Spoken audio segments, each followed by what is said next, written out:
Could some of your personality traits be working against you? Especially as a Fibro warrior, somebody who is suffering from fibromyalgia, ME, and CFS. Yesterday, whilst I was going shopping, this topic came to mind. And what I was thinking about was what my doctor had mentioned to me years ago when I was newly diagnosed with fibromyalgia. And it's something that actually never came across my mind about common personality traits that Fibro warriors have, and also something that can make it very difficult in terms of the recovery and healing process. And when he said it to me, I thought, this makes sense.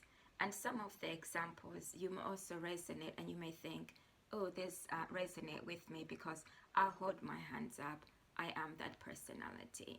So the things that he mentioned to me were, for example, and if I look down, you will know that as Fibro warriors, we tend to forget some stuff. So I've got my cheat notes here. I'll just read through some of the traits, and then if it resonates with you, you'll probably be saying, this makes sense, or you probably already know it. So here we go. Perfectionism, empaths, introverted individuals, people pleasers or peacemakers, being part of like the UN or Switzerland, I can relate to that. Then emotional reservoirs, internalizing emotions. And then what may transpire with that is that you, as if you internalize your emotions most of the times, your emotions will show up physically. So let's go back to the first one that I mentioned, perfectionism. Why it might work against you. So perfectionist, you may find that you are somebody who is an overachiever, a hard worker. And when it comes to perfectionism in your own home, here's an example. You may want to make everything look very tidy, very clean always, and you're not happy or satisfied with it until it's clean. In terms of hardworking, you might just be somebody who's like a go-getter, a goal achiever, and career driven, and generally just a hard worker.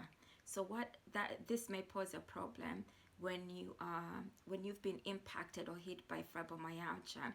You may find yourself that you're continuously going through these peaks and troughs. So this is crash and burn in a loop, a vicious circle. You're not able to get out of it because the component of fibromyalgia consists with having to let go of some of those personality traits.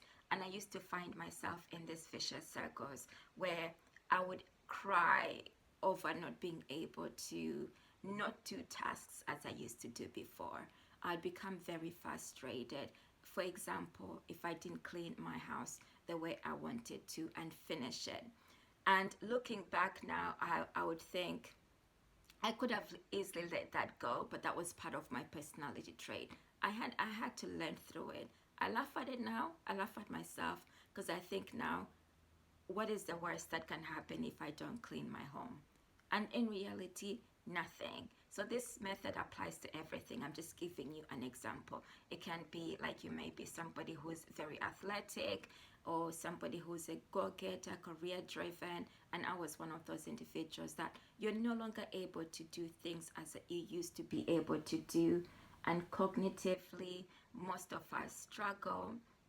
So that in itself is something that, although perfectionism, being a hard worker and a go-getter, all those things are great things, but then the opposite effect is that it can become overwhelming, exhausting, and draining as a Fibro warrior. Then looking at being an empath, and I've always been one, although I didn't realize that. So I'm very attuned to other people's emotions, very connected to caring about other people, and for as long as I've known, I always used to put other people's feelings and emotions before myself. I was somebody who was, from a very young age, used to experiencing something. It could be mild or severe, then I would deal with it. I'll resolve it myself in my own way. And some of those aspects were, which I didn't realize at the time, was internalizing some of those emotions, and how those emotions would turn up or would show up was physically. For example, as I grew older, in anxiety, until I learned how to address some of those physical symptoms that I was feeling through a method I chose, which was talking therapies. And this was way before being diagnosed with fibromyalgia.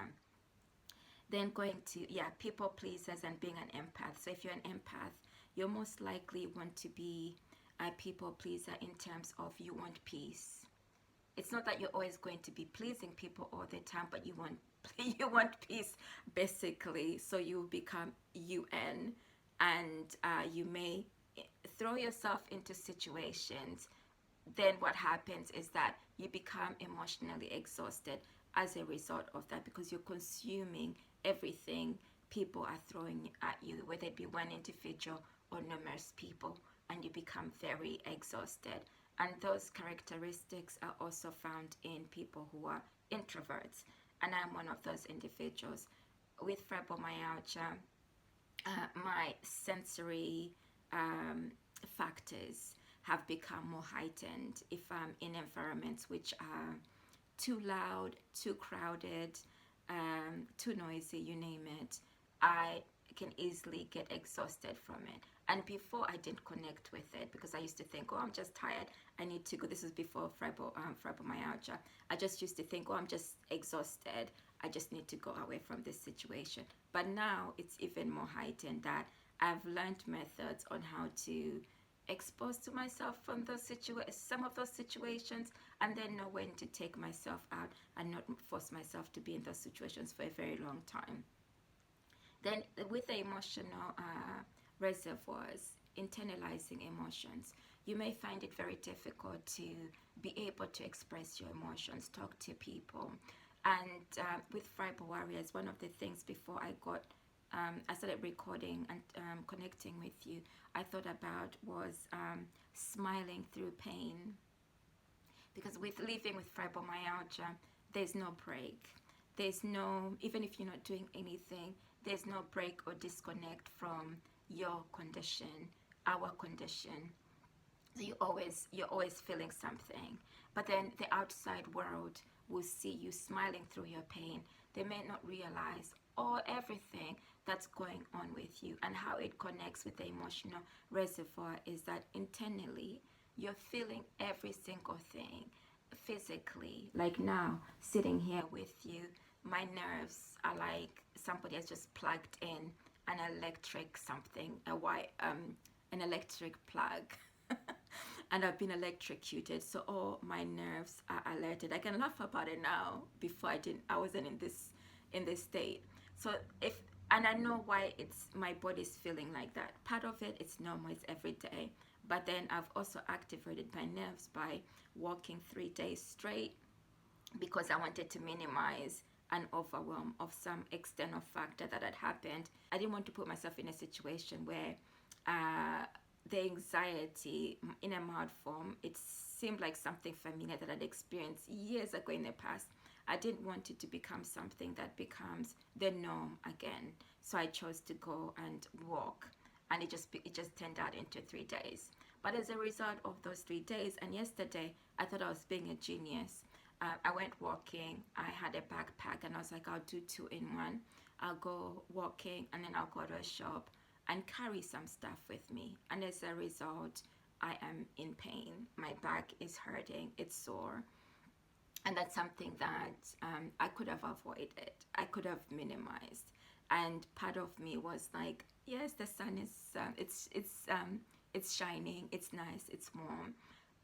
I could also rationalize with myself, thinking this could have like an impact.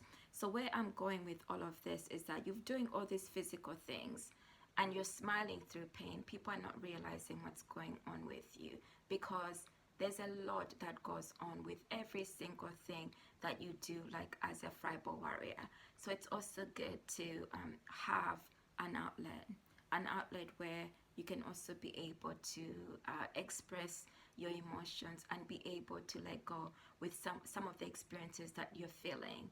And how that can help is it can help you potentially minimize some of the symptoms that you're feeling. Some of the symptoms could be, you know, let's say the chronic pain, for instance, minimizing. So if you're internalizing a lot of stress, the likelihood, because it's all connected to the nerves, is that you're going to exacerbate those. It's going to be more amplified. But if you're able to have an outlet for stress, then you're decreasing that factor of inflicting something that's additional that could be minimized, if that's making any sense. Then in terms of my complaint, where I was saying, I'm experiencing some chronic pain, and the reason for that is because 3 days I've walked when I usually alternate. I usually go one day, take a day off, stretch in between, then go another day. Okay, so there are things and ways to like minimize things from from becoming very heightened. So when I pause again, it's my mind goes blank, my memory gets erased, and this is the norm with fibromyalgia, and I can smile about it now. And I hope everything that I've shared with you has somehow made sense and connected with you, in terms of that they are traits that we all share which are common, and they can work in our favor. And I find that what has worked in my favor is, for instance, being an introvert and being somebody who's comfortable with being in my own space, being alone, until I need like an outlet to connect with other people or to have people around me. I don't crave or yearn to have a lot of people around me. I'm comfortable in my own environment, and being alone is that I've found other ways to become creative. I found outlets which help me connect with something purposeful, which I didn't know existed before. So that's a positive. But then there can also be negative impacts, in that if you haven't learned how to manage some of those things in terms of perfectionism, it can cause you to crash and burn. So the lessons here is that it's great. It's not saying let go of those personality traits completely. It's great to have them, some of them, and some of them it's okay to let go of them, in order to allow yourself the space to start healing. Let's go from starting recovery, then moving on to healing. So this, when you're at the healing stage, is it's not saying fibromyalgia has completely gone away, but you've learned techniques on how to minimize some of those symptoms, and then you're also probably in a space where you feel a little bit more in control, because you have strategies in place to know how to manage some of those potential triggers that are then linked onto personality traits. So I hope everything that I've shared has resonated with you somehow, and if you've had an aha moment, feel free to share what your experience is like, and if you've connected to, if any of the personality traits I've shared have resonated with you. Do also check out my Substack blog post, where I do go more in detail about the topics that I share on video, and I do give examples, especially if it's a lot of information that I've shared on the video. Then you also have a space to look at some of the detail and to connect with the community on there, on Substack and Facebook community group. Until next time, thanks for connecting with me. Ciao for me for now.